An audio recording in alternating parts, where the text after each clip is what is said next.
All right. Welcome back to another episode here on the Lazy Genius Tarot and Bazaar. This is another Tarot Tuesday, and today we have another unboxing. If this is your first time with us, thank you for making this your first stop on the channel. Definitely appreciate you spending some time with us today. Now, today we actually have an unboxing. I did pop it open real quick just so I could see what it was. I have the other side down to hide the shipping information. I didn't recognize the shipper, so I had to pop it open so I could see what it was. But then as soon as I realized what it was, I put it all back so that I could do the video here. And this is a vintage copy of the Morgan Greer Tarot. Actually, let me just do it like this. So, I found this one on eBay.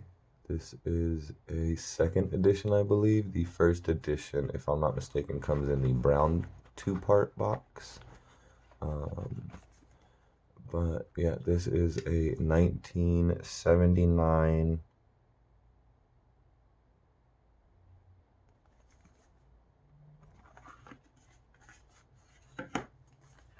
Here is the tuck box, or I mean not the tuck box, but the little insert here. It's like a fold out. And it's got the, I don't know if you can see that, 1979. And then also here on the back of the box, I don't know if that's focusing or not. There it goes.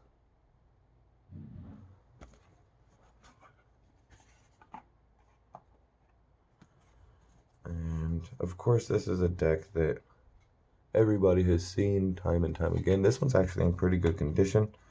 The edges of the cards aren't too horribly worn down. You can definitely feel that it's got some wear to it. It's definitely a loved deck. The cards are definitely broken in. But it's not like in rough condition or in poor condition. It's actually in pretty good condition for a deck. It's obviously been used since, the late 70s.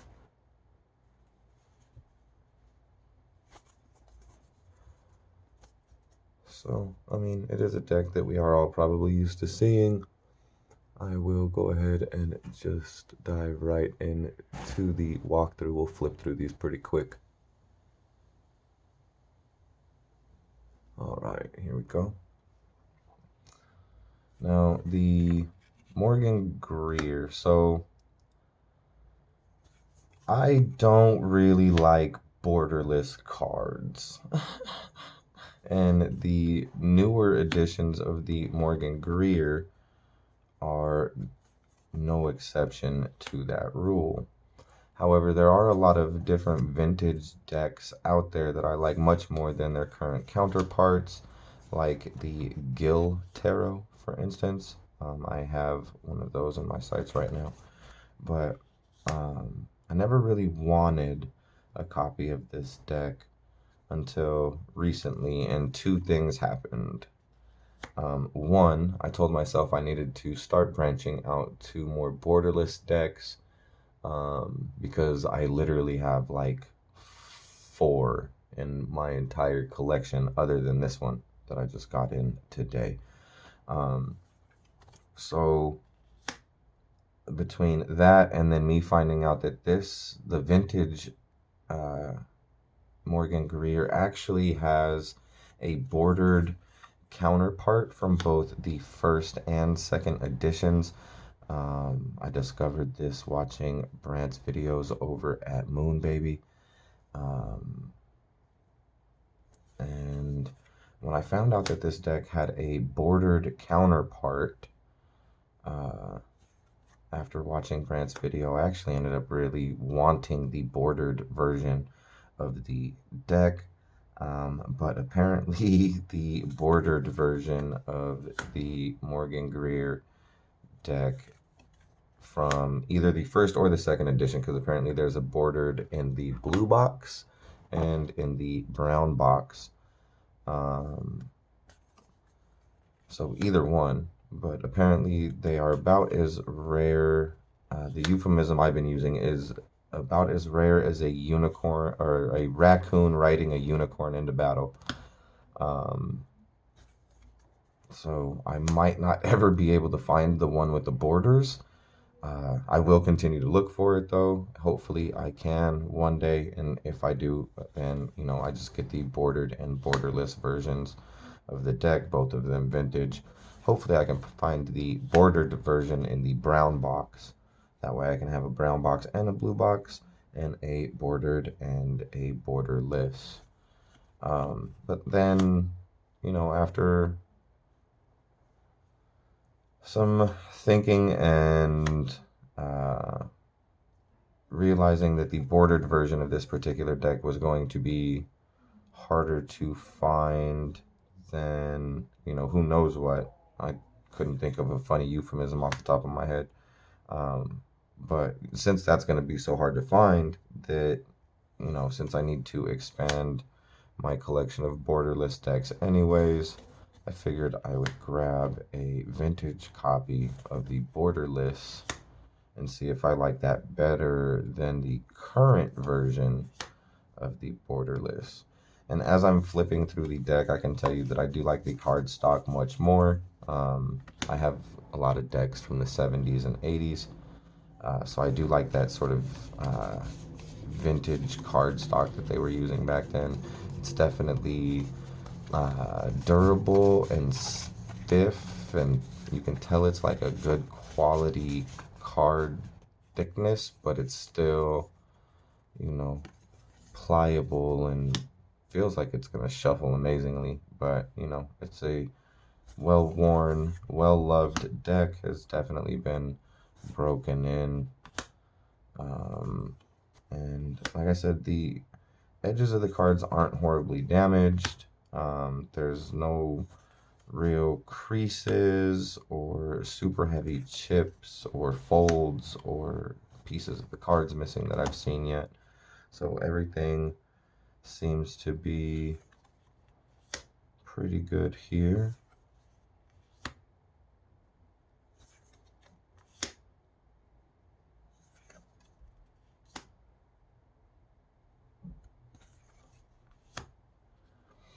And another thing that made me decide to start looking for more vintage RWS based decks is because I've got a lot of vintage Thoth based decks. And I've got a lot of historic reproductions of Marseille decks and and a couple, I won't say quite a few, but I have a couple vintage Marseille decks as well from the 70s and 80s.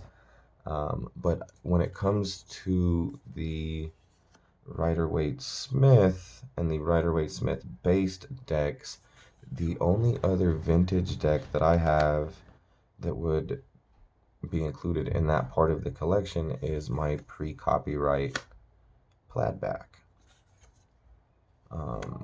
So, I actually don't have very many vintage RWS or RWS based decks. The only other vintage RWS based deck that I have, is this considered vintage now? The Tarot of Oz, I believe this is from part of me wants to say 98, and then part of me wants to say 2008. I don't know.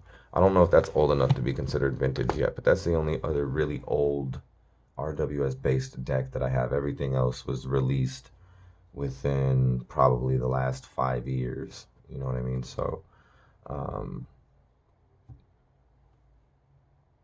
yeah, as far as RWS based or RWS decks, yeah, that's pretty much the size of it is this and the pre-copyright Plaidback.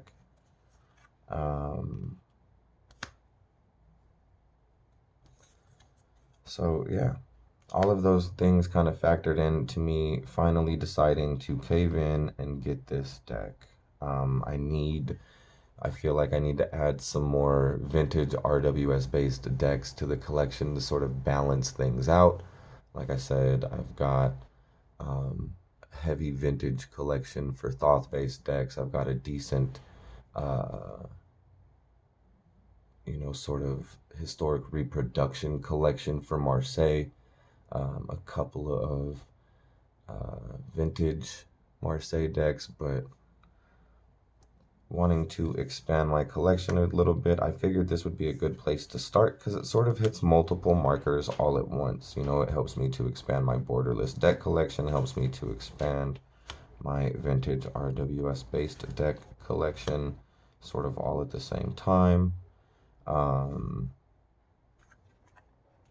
One of the only reasons why I never did really like this deck to begin with was because it was borderless, and then I actually got a chance to feel the newer cards and get a look at them, and I didn't really like them as much as I did the vintage images, but the only thing that really ever stopped me from getting it, like I said, is the fact that it was borderless. But I'm trying to get over my border preference because I've noticed that there's a lot of really cool decks out there that are borderless. I can't really be discriminatory, I guess you would say, towards the borderless decks anymore, because I can't really deny that there's a lot of really cool borderless decks out there. And one of my favorite newest additions to my collection, which is the Tarot Banksy 2, is borderless, and I love that deck. So if I can love that deck and it's borderless, then I figure I should be able to get along well with some other borderless decks and possibly even love a couple of other borderless decks in the process as well. So yeah, I grabbed a vintage copy of the Morgan Greer. Okay, hold on. What is this? Looks like this guy, right here, I'll do it like this, came with 2 10 of Wands. I mean,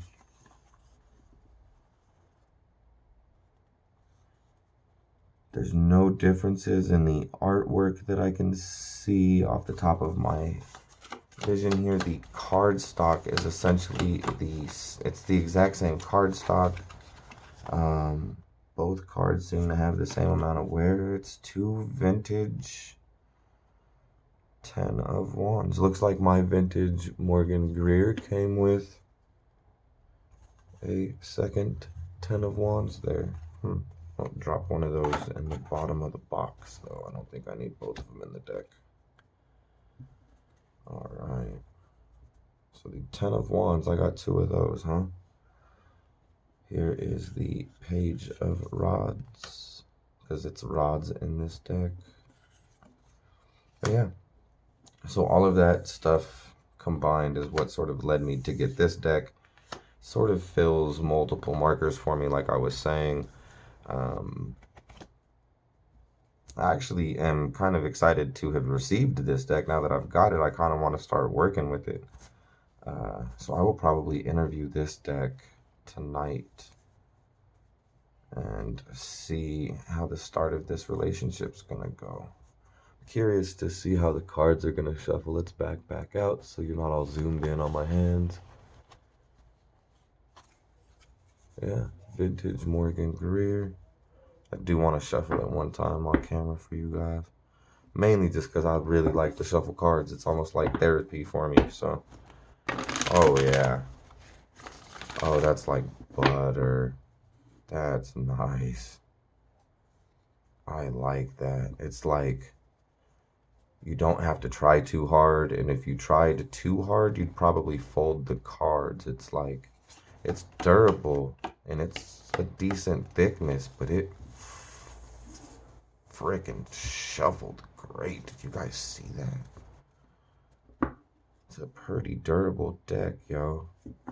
And for it to shuffle like that, that's how you know it's a well-used, well-loved, well-broken in deck. I'm glad to have this in my collection. And once upon a time, I didn't think I'd ever have this deck. There's a couple of you that vouch for that, because I've told a couple of you that are probably watching this video that I hate borderless decks and that I didn't want this deck because it was borderless.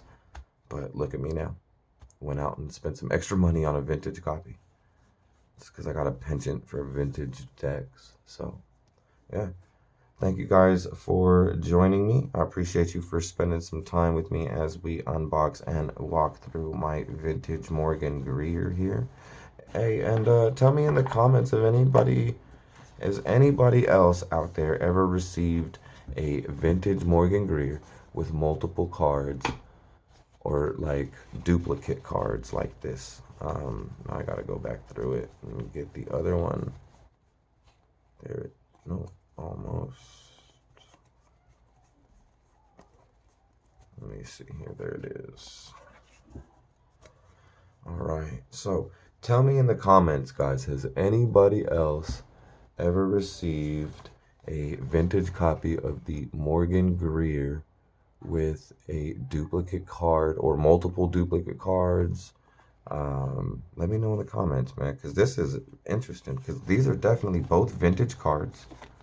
You could definitely tell that whoever was using it was keeping one of them in the box and the other one was being used.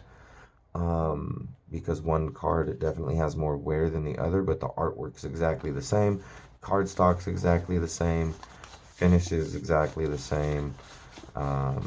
It looks like it came with the deck. That's nuts. Huh.